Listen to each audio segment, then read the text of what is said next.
नमस्कार मंडळी. व्हिडिओचं थंबनेल आणि टायटल बघून तुम्हाला समजलंच असेल, की आजचा व्हिडिओ आपला स्किन केअरचा होणार आहे. तुम्हाला माहिती आहे का?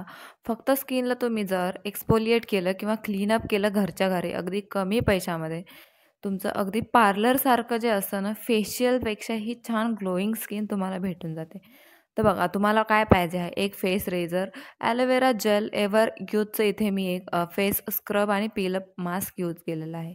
बघा छान धुतलेल्या चेहऱ्यावरती तुम्हाला सगळीकडे ॲलोवेरा जेल लावून घ्यायचा आहे. त्याच्यानंतर बघा अशा पद्धतीने तुम्हाला रेझर हातात पकडायचा आहे म्हणजे आणि अगदी अलगद हाताने तुम्हाला स्किनवरती याला ग्लाईड करायचं आहे म्हणजे हळूवार हाताने. बघा खूप लोकांना वाटतं की रेझर किंवा शेव्हिंग केल्याने फेस नंतरची जे हेअर ग्रोथ येते ते ठीक येते. असं काहीच नसतं.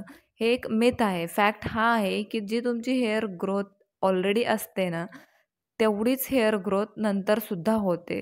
त्या केसांची तुमच्या वगैरे असं काहीच वाढत नाही.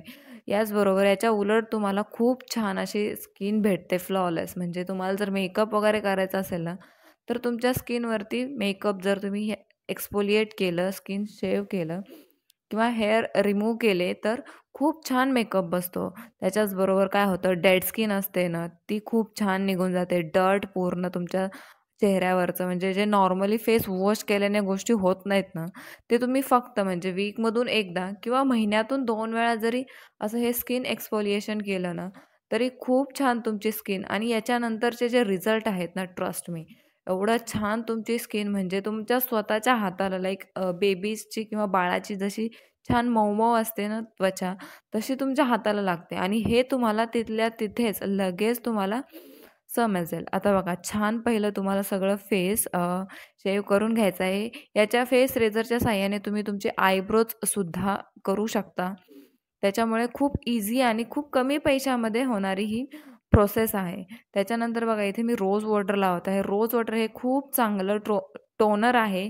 ते तुमच्या स्किनला एवढं छान हायड्रेट करतं, मॉइश्चर करतं. तुमचे जे ओपन पोर्स वगैरे असतात ना, त्यांना खूप छान पद्धतीने हायड्रेशन देतं. तर त्याच्यानंतर बघा इथे मी एव्हर यूथचं स्क्रब घेतलेला आहे. हा कुठलाही स्पॉन्सर व्हिडिओ नाही आहे. पण हे जे स्क्रब आहे ना, ते खूप छान म्हणजे तुमची स्किन ऑल टाईपच्या ज्या स्किन असतात म्हणजे ड्राय असू देत, ऑइली असू देत, सगळ्या स्किन टाईपवरती हे स्क्रब खूप छान करतं. तुमचे तर ऑलरेडी आपण शेव्ह केलेली आहे किंवा हेअर रिमूव्ह केलेले आहेत आपल्या स्किनवरचे किंवा चेहऱ्यावरचे. त्याच्यामुळे याच्यानंतर जे राहिलेले एकदम छोटी-छोटी डेड स्किन म्हणा किंवा काय तुमच्या पोअर्समध्ये डार्ट वगैरे असेल ना, ती हे पूर्णपणे काढण्याचं काम आहे ना, ते स्क्रब करतं. त्याच्यामुळे तुम्हाला स्क्रब करायचं आहे याच्यानंतर. आता बघा स्क्रब अगदी अलगद हाताने करायचं आहे आणि इथे तुम्हाला रोज वॉटर हे कंपल्सरी वापरायचं आहे. म्हणजे असं कोरड्या त्वचेवरती हाताने रगडायचं नाहीये. अलवार हाताने छान पद्धतीने सर्क्युलर मोशनमध्ये मसाज करत तुम्हाला पूर्ण स्किनवरती बघा गळे वगैरे तुमचे जे नाकाचे कॉर्नर असतात, कान असतात त्याला छान पद्धतीने स्क्रब करून घ्यायचं आहे. आणि त्याच्यानंतर बघा इथे मी फेस टॉवल यूज केलेला आहे. त्याने सगळं म्हणजे चेहरा पुसून घेतलेला आहे. तुम्ही फेस म्हणजे पाण्याने चेहरा धुवूसुद्धा शकता. आता बघा हे झाल्यानंतर मी एव्हर यूथचं जे पील अप मास्क आहे ना गोल्डनवालं म्हणजे याच्यात थोडेसे गोल्डचे पार्टिकल असतात. त्याच्यामुळे तुमची स्किन अगदी खूप छान ग्लो व्हायला हेल्प होते. तुमच्या त्वचेला हायड्रेटेड करायला सुद्धा हे मास्क हेल्प करतं. त्याचबरोबर आता 2 प्रोसेस तुमची ऑलरेडी तुमच्या स्किनवरचे डेड स्किन वगैरे काढण्याची झालेली आहे आणि जेव्हा हे मास्क तुम्ही लावता त्याच्यानंतर जी स्किन आहे ना, ती तुम्ही स्वतः हात लावून फील करू शकता, की हां, हे यूज केल्यानंतर माझी स्किन आहे ना, काहीतरी वेगळं डिफरंट म्हणजे मी याच्या अगोदर सुद्धा पार्लरमध्ये फेशियल वगैरे केलेले आहेत. जर तुम्ही हेअर रिमूव्ह नाही केले स्किनवरचे आणि फक्त फेशियल केलं ना, तर त्याच्यात फारसा काही असा डिफरन्स दिसत नाही. म्हणजे काहीच असं वेगळं वाटत नाही. पण जेव्हा तुम्ही फेस रेझर यूज करता, हेअर रिमूव्ह करता आणि त्याच्यानंतर फक्त क्लीनअप करता, त्याच्यानंतर सुद्धा तुमची स्किन खूप छान दिसते. आता बघा सगळं झाल्यानंतर मी परत रोज वॉटर लावलेलं आहे स्किनवरती थोडंसं छान हायड्रेशन भेटावं म्हणून आणि तुमचे जे ओपन झालेले पोर्स आहेत, ते क्लोज व्हायला, टाईट व्हायला हेल्प व्हावी म्हणून. त्याच्यानंतर मी थोडंसं लिप बाल्म लावलेलं आहे आणि छान असं भरपूर मॉइश्चरायझर लावून घेतलेलं आहे. इथे मी लॅक्मेचं जे पीचवालं मॉइश्चरायझर आहे ना, तर तुमची ड्राय स्किन असेल ना, तर हे मॉइश्चरायझर तुमच्या स्किनसाठी खूप छान आहे.